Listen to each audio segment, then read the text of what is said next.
Hello everyone, my name is Anurag Singh. Welcome to Pahuja law academy. और इस video में हम लोग देखेंगे एक लेटेस्ट केस लॉ जो कि है इंडियन एविडेंस एक्ट से। इस केस लॉ का नाम है Shailesh Kumar versus state of UP और ये एक लेटेस्ट केस लॉ है फ्रॉम फरवरी 2024।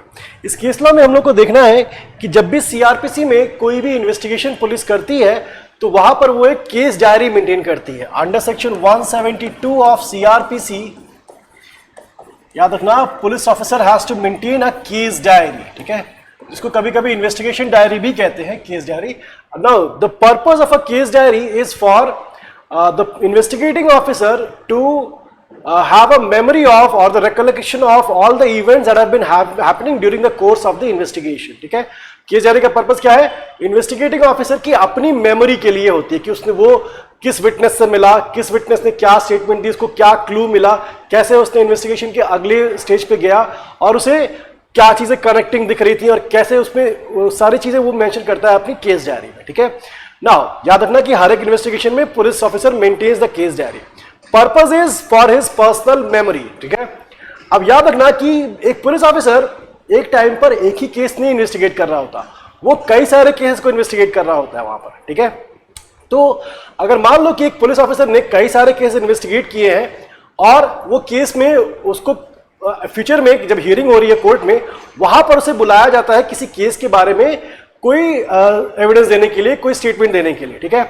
अब पुलिस ऑफिसर ने जो 3 साल पहले अपनी डायरी में लिखा था वो एग्जैक्टली उसे याद नहीं होगा कि किस विटनेस ने क्या बोला था, ठीक है। तो वहां पर पुलिस ऑफिसर क्या कर सकता है? वो इस केस डायरी को रेफर कर सकता है टू रिफ्रेश हिज मेमोरी। याद रखना, section 161 of CrPC, sorry 159 of CrPC, sorry 159 of the Indian Evidence act, ठीक है, ये बात करता है रिफ्रेशिंग मेमोरी की, ठीक है। सो एक्चुअली ये सेक्शन जो है that is for refreshing memory using any written document, जिसमें कि हमारा केस डायरी भी फॉल करता है 159 of the Indian Evidence Act. I was mistaken, मैंने गलती से बोल दिया था कि सीआरपीसी का, बट एक्चुअली वो इंडियन एविडेंस एक्ट का ही है, राइट। सो याद रखना कि केस डायरी का पर्पस है इन्वेस्टिगेटिंग ऑफिसर की पर्सनल मेमोरी। अगर उसे बाद में बुलाया गया है to give a testimony in the court, he has to give testimony in the court but he can not do so on his own. कई बार क्या होगा, ही विल फॉरगेट कि because it happened long ago, 3 साल पहले हुआ था, so he would need the case diary to refresh his memory. Now as soon as the investigating officer, the IO, uses the case diary to refresh his memory, याद रखना, at that point, at that very moment, the opposite party, the accused, वो use कर सकती है case diary को, लेकिन वो पूरी केस डायरी को यूज नहीं कर सकती। It has to have some limited, जितना कि ऑफिसर ने यूज किया है जिस पार्ट को, सिर्फ वो पार्ट के लिए इंटाइटल हो जाएगी द ऑपोजिट पार्टी। जो अक्यूज, जो डिफेंस है, वो इस चीज को भी वो भी यूज कर सकता है, उस पार्ट को, ठीक है। नाउ एक बात याद रखना कि जब सेक्शन 207 सीआरपीसी में जब हम लोग एक्यूज को कुछ डॉक्यूमेंट्स देते हैं, राइट, एफआईआर की कॉपी वगैरह हम लोग देते हैं और भी जो अरेस्ट मेमो है या सीजर मेमो है, वो सारी चीजें देते हैं वहां पर उसे केस डायरी नहीं मिलनी चाहिए। याद रखना, case diary is not for the accused, it is for the investigating officer, ठीक है।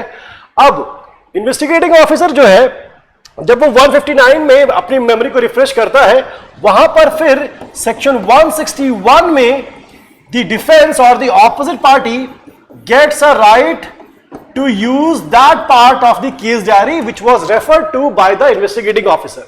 So my point is कि केस डायरी जो है वो इन्वेस्टिगेटिंग ऑफिसर की मेमोरी के लिए है, ऑपोजिट पार्टी को नहीं दिया जाता। लेकिन अगर कोर्ट में इन्वेस्टिगेटिंग ऑफिसर ने अपनी डायरी को लेकर के कोई चीज पढ़ करके बोला कि हाँ अब मुझे याद आया कि मैंने क्या लिखा था, उस टाइम पर अब ऑपोजिट पार्टी को आपको वो पार्ट देना पड़ेगा। याद रखना कि अभी भी वो पूरी केस डायरी नहीं देते, केस डायरी का सिर्फ एक पार्ट देते हैं उसको, ठीक है, जिसको हम लोग कई बार इनर पुलिस डायरी भी कहते हैं, but that's a different practice which is practice in different states, ठीक है।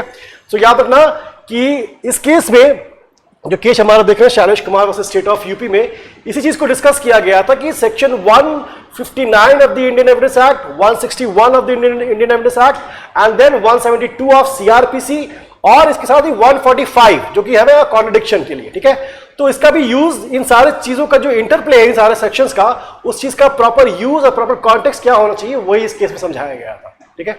चलो, थैंक यू एवरीवन।